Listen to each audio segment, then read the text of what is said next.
जिस माँ ने अपने बेटे के लिए पूरी ज़िंदगी कुर्बान कर दी, आखिर में उसी बेटे ने उसके साथ ऐसा क्या किया? ऐसा सुनकर कहानी आपकी आँखों में आँसू आ जाएँगे। हाँ दोस्तों, ये कहानी है सीमा और उसके बेटे अमन की।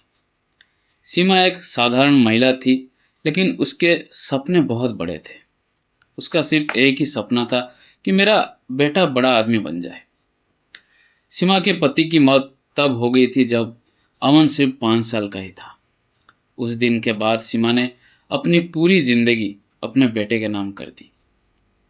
सीमा सुबह 5 बजे उठ जाती थी और दूसरों के घरों में झाड़ू पोछा करती, कपड़े धोती, बर्तन साफ करती और शाम को थकी हारा अपने घर पहुंचते।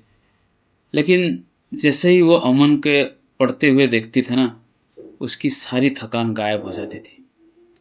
एक दिन अमन ने पूछा, माँ, तुम इतना काम क्यों करती हो? सीमा मुस्कुरात करके बोली कि ताकि तू पढ़ लिख कर बड़ा आदमी बन जाए। एक दिन स्कूल में फीस जमा करनी थी। अमन डरते डरते बोला, माँ, कल आखिरी तारीख है। सीमा के पास पैसा बिल्कुल नहीं थे। उस रात उसने खाना नहीं खाया और अपनी पुरानी साड़ी बेच दी। अगले दिन उसने अब अमन को पैसे दिए और बोला, जा बेटा, फीस भर दे, और मन भर के पढ़ाई किया। अमन की आंखों में आंसू आ गए थे। ऐसे ही साल गुजरते गए। अमन ने मेहनत की और आखिरकार एक बड़ी कंपनी में नौकरी भी उसका लग गया। अब उसके पास पैसा था, बड़ी कार थी, बड़ी घर थी। सीमा बहुत खुश हुई कि मेरा बेटा आखिरकार सफल हो गया। लेकिन धीरे धीरे अमन बदलने लगा। अब उसे अपनी माँ की सादगी और उसका रहन सहन पसंद नहीं आता था। एक दिन उसके दोस्त उसके घर आए थे और सीमा ने प्यार से खाना भी बनाया था।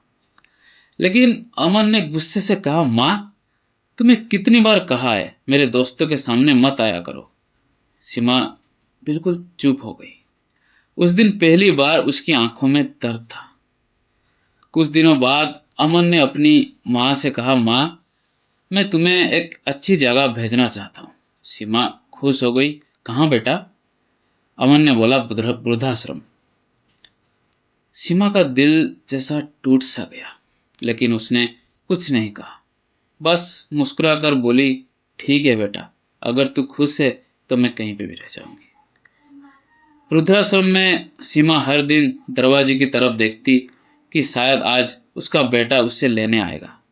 लेकिन दिन, हफ्ते, महीने सब गुजरते गए, लेकिन अमन कभी नहीं आया। एक दिन सीमा बहुत बीमार हो गई। उसने आखिरी बार कहा कि मेरा बेटा आएगा, मेरा बेटा आएगा मुझे लेने। लेकिन वो इंतजार करते करते हमेशा के लिए सो गई थी। जब अमन को खबर मिली तो वो भागते हुए वृद्धाश्रम पहुंचा। लेकिन अब बहुत देर हो चुकी थी। उसने अपनी माँ का चेहरा देखा और जोर जोर से रोने लगा। बोला, माँ, मुझे माफ कर दो। तभी वृद्धाश्रम के मैनेजर ने एक चिट्ठी दी।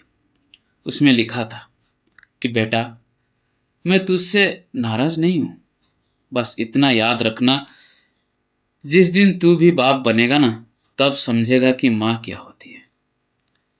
उस दिन अमन को अपनी गलती का एहसास हुआ, लेकिन अब सब कुछ खत्म हो चुका था। माँ बाप का प्यार कभी छोटा नहीं होता, लेकिन बच्चे अक्सर उसे समझने में देर कर देते हैं। जिस दिन समझ आता है, उस दिन बहुत देर हो चुकी होती है। तो ये थी आज की कहानी। आशा करता हूँ ये कहानी से आपको कुछ सीखने को मिला होगा। अगर ये कहानी आपको दिल को छू गई है तो वीडियो को एक लाइक कर देना। थोड़ा सा टाइम लगता है। और नए आए हो चैनल पे तो प्लीज़ चैनल को सब्सक्राइब करना।